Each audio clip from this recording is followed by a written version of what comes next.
انسان کی زندگی میں کچھ چیزیں ایسی ہوتی ہیں جن کے بغیر زندگی گزر نہیں سکتی۔ اتنی دیر تک جتنی دیر تک وہ چیز اس کے پاس موجود ہوتی ہے اسے نہ اس بات کا ادراک ہوتا ہے نہ احساس ہوتا ہے، لیکن جب وہ چیز اس کے پاس سے رخصت ہو جاتی ہے، اس کے پاس کسی وجہ سے خدا نہ خواستہ وہ چیز موجود اور محفوظ نہیں رہتی، پھر اسے احساس ہوتا ہے کہ ایک بہت بڑی نعمت تھی میرے پاس، وہ مجھ سے چلی گئی۔ ہماری زندگی کے اندر بہت ساری ایسی چیزیں ہیں کہ اگر وہ ہم سے رخصت ہو جائیں، خدا نہ کرے، تو پھر ہمیں بڑی شدت سے احساس ہوگا کہ یہ نعمت کتنی بڑی ہے۔ آپ قوس و قزح کے رنگ دیکھتے ہیں، دھوپ اور چھاؤں میں لوگوں کے چہروں کو ملاحظہ کرتے ہیں، آپ اپنے بچوں کو محبت کی نظر سے دیکھ کر دل کو ٹھنڈا کرتے ہیں، آپ اپنے ماں باپ کو محبت کی نظر سے دیکھ کر کامل حج کا ثواب حاصل کرتے ہیں، قرآن مجید کی زیارت کر کے آپ اپنے دل میں بہت سارا سرور محسوس کرتے ہیں، لیکن یہ ساری نعمتیں اتنی دیر تک آپ کے پاس ہیں جب تک آپ کے پاس آنکھ کی نعمت موجود ہے۔ اگر یہ رخصت ہو جاتی ہے نا، اگرچہ اتنی ساری نعمتوں میں یہ ایک نعمت ہے، لیکن آپ آنکھ نہیں ہے تو آپ کو تو اپنوں کا احساس بھی نہیں، آپ تو اپنوں کے چہرے بھی دیکھ نہیں پائے۔ کوئی بھی نعمت جو آپ کے پاس ہے، آپ کبھی محسوس کریں کہ اگر اس نعمت کا وجود ہمارے پاس نہ ہوتا تو ہماری کیفیت کیا ہوتی۔ یہ سانس ہے، ہم دو دفعہ سانس کا استعمال کرتے ہیں، ایک دفعہ اندر جاتی ہے اور ایک دفعہ باہر آتی ہے۔ اگر اندر نہ جائے تو بھی مسئلہ ہے، چلی گئی ہے لوٹ کر باہر نہ آئے تو بھی بہت بڑی مشکل ہے۔ تو اس کا اندر اور باہر جانا یہ زندگی کا احساس ہے۔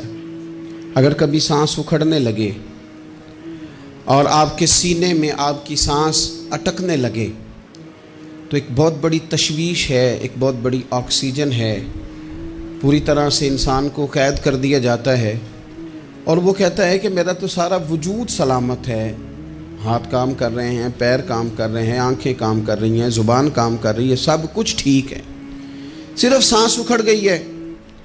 تو انسان محسوس کرتا ہے کہ یہ ساری چیزیں سلامت ہونے کے باوجود میرے کسی کام کی نہیں۔ آپ کے پاس جتنی بھی نعمتیں ہیں ان کو اگر آپ شمار کریں تو کبھی آپ کہیں گے کہ ساری نعمتوں میں آنکھ زیادہ ضروری ہے، کبھی کہیں گے کان زیادہ ضروری ہے، کبھی کہیں گے زبان زیادہ ضروری ہے، کبھی کہیں گے دل زیادہ ضروری ہے، کبھی کہیں گے روح زیادہ ضروری ہے، لیکن میں آپ سے عرض کروں ان ساری چیزوں کے بغیر گزارا ہو سکتا ہے، رسول کائنات کی غلامی کے بغیر گزارا نہیں ہوتا۔ کیوں؟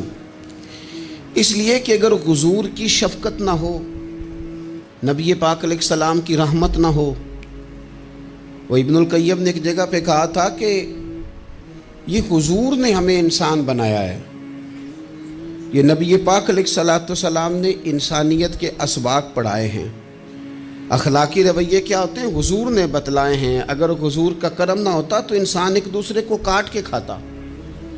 یہ حضور نے بتلایا ہے کہ تم نے کس طرح زندگی کو گزارنا ہے۔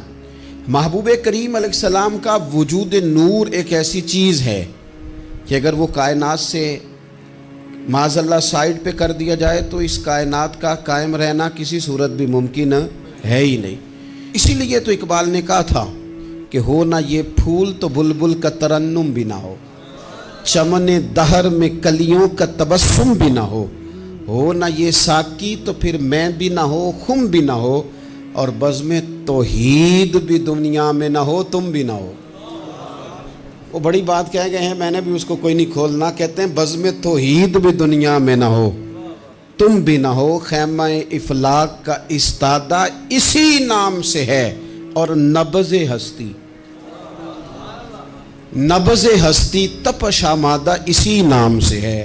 تو اقبال پھر ہمیں کرنا کیا ہے؟ کہنے لگے کرنا آپ کو یہ ہے کہ قوت عشق سے ہر پست کو بالا کر دے اور دہر میں اسم محمد سے اجالا کر دے۔ یہ کرنے کا کام ہے، اس رستے پہ آپ چل پڑیں۔ میرے بھائی، پہلی امتوں کے آپ تذکرے پڑھ لیں، کتابوں میں موجود ہیں، سورہ اعراف کو دیکھ لیں، اس میں بہت ساری چیزوں کا تذکرہ کر دیا گیا ہے، اور بھی قرآن مجید کی بے شمار صورتیں ہیں، آپ ان کو دیکھ لیں، اس پر غور کر لیں۔ جب قومیں نہیں مانتی تھی، انکار کرتی تھیں، تو اللہ تبارک و تعالیٰ انہیں تباہ کر دیتا تھا۔ بات نہیں مانی، ختم ہو گئی۔ ایک مقصد ہے نا جس کے لیے کسی چیز کو بنایا گیا ہے، تو مقصد تخلیق انسانیت کیا ہے کہ وما خلقت الجن والانس الا لیعبدون، جنوں اور انسانوں کو اللہ نے اپنی عبادت کے لیے پیدا کیا، اور ان کو جب عبادت کی دعوت دی گئی، جب انہیں پیغام دیا گیا اللہ تعالیٰ کی توحید کا، انہوں نے نہیں مانا، تو جس مقصد کے لیے بنایا تھا جب اس طرف ہی نہیں آئے۔ یہ پنکھا لگایا جاتا نا ہوا کے لیے، تو اگر پنکھا ہوا نہ دے تو اس کا کوئی چھت پہ کام ہے؟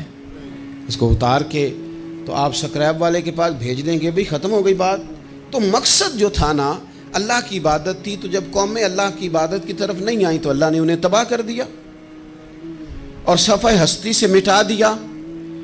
اللہ تعالیٰ کے پیارے محبوب علیہ السلام نے کفار مکہ کو، قریش کو، عالم عرب کو، عالم انسانیت کو دعوت دی، وداعیا الی اللہ باذنہ وسراجا منیرا۔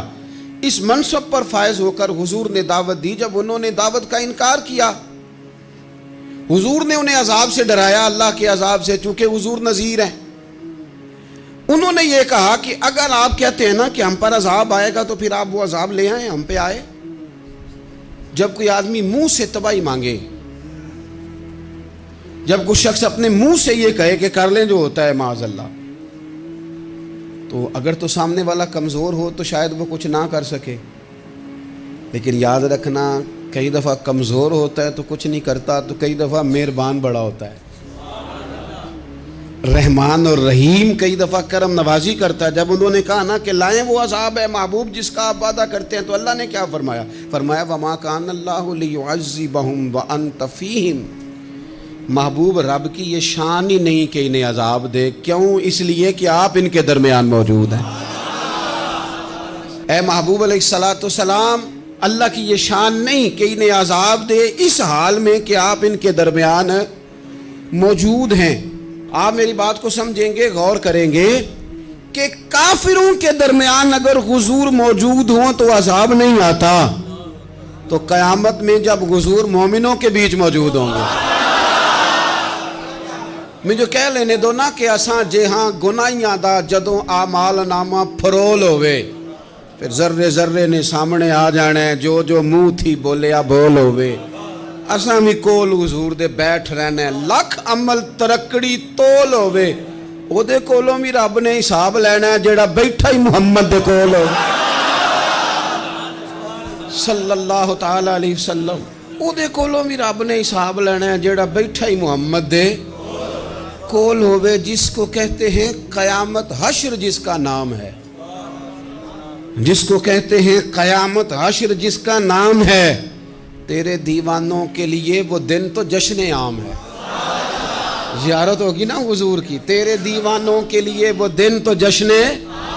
اور ایک شاعر نے اور بات کھول دی، کہنے لگا ہر نظر کانپ اٹھے گی محشر کے دن، خوف سے ہر کلیجہ دہل جائے گا۔ اچھا جی پھر کیا ہوگا؟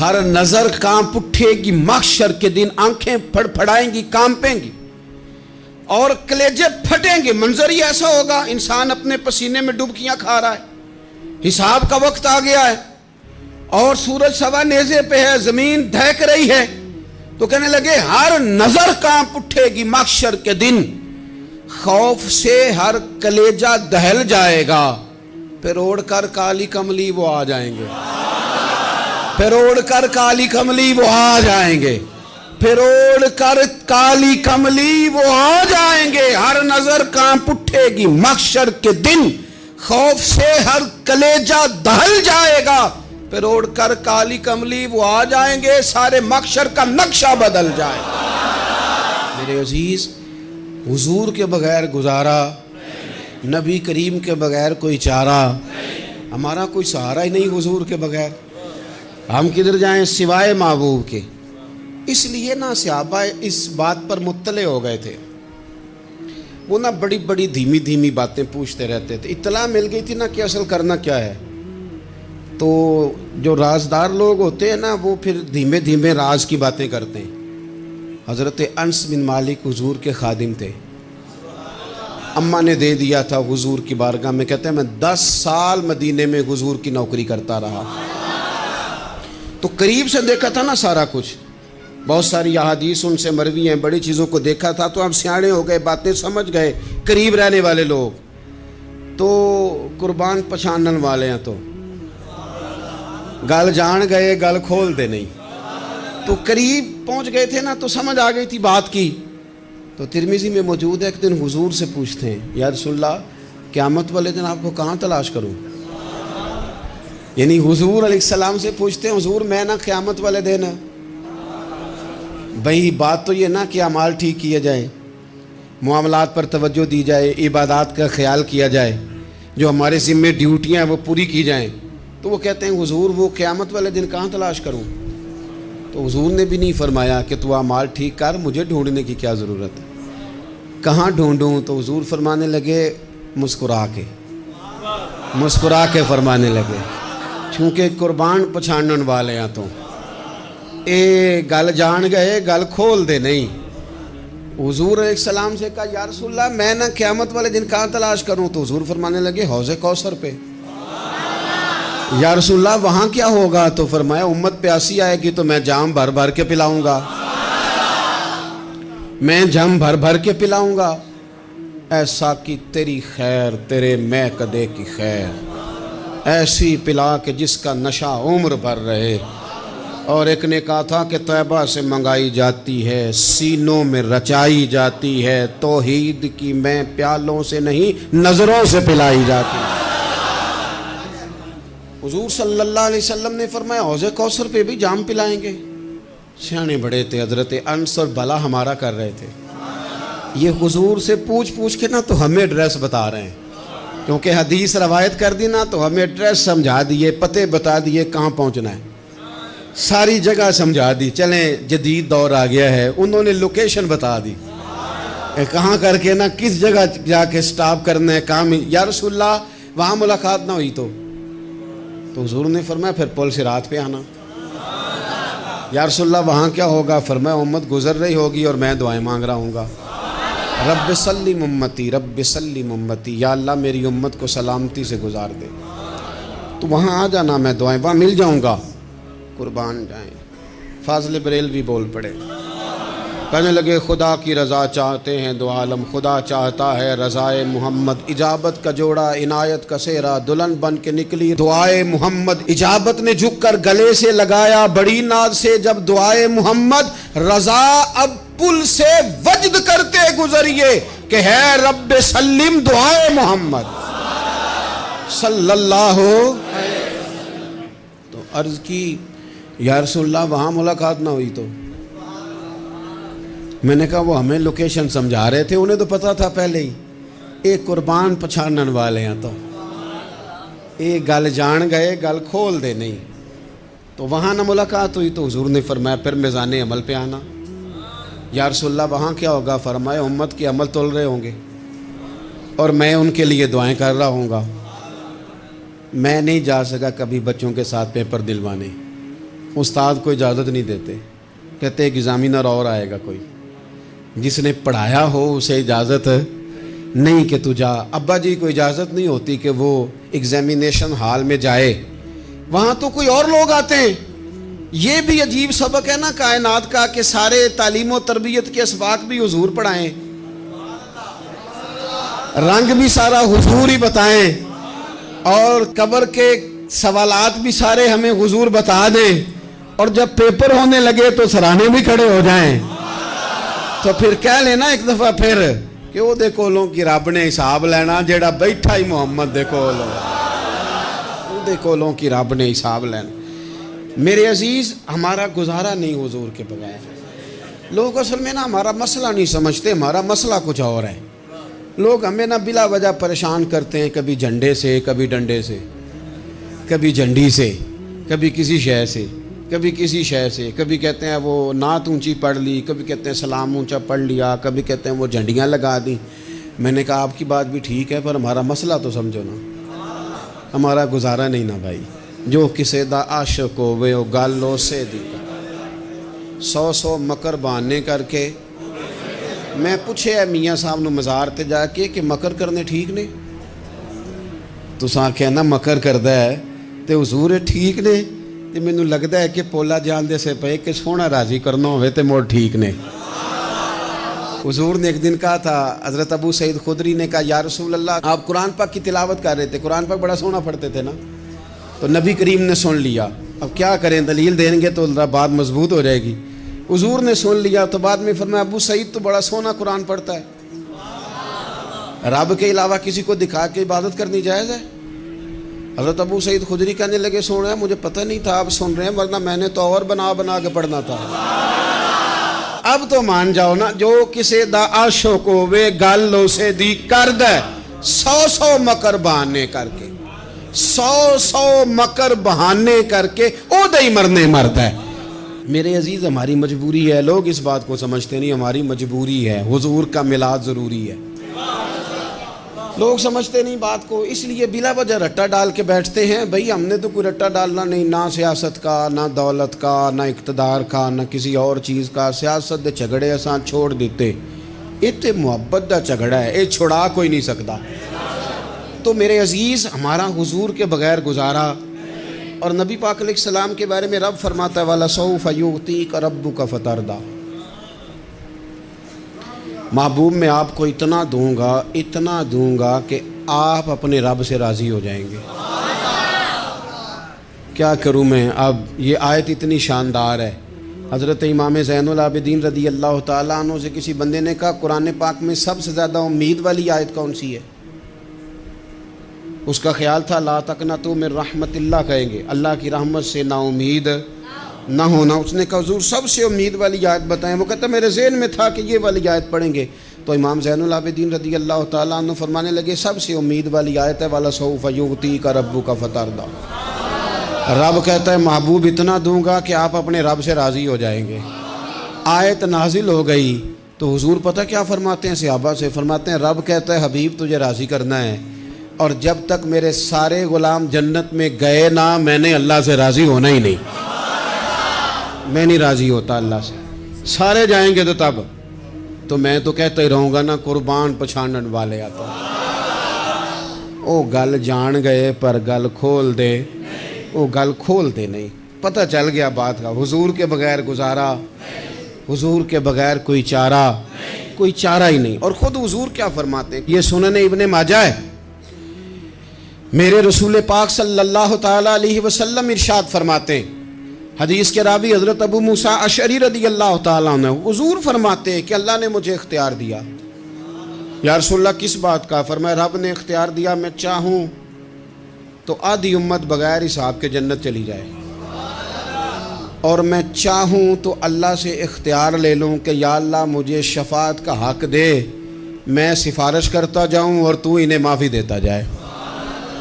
یہ مجھے اختیار دیا اللہ تعالیٰ نے۔ تو حضور کیا فرماتے ہیں؟ فرماتے ہیں وہ آدھی امت والا سودا نہیں میں نے قبول کیا، میں نے نہ شفاعت لی ہے، کیونکہ یہ عام تر ہے اور یہ کفایت کرنے والی ہے، یہ عام بھی ہے اور کفایت کرنے والی بھی ہے۔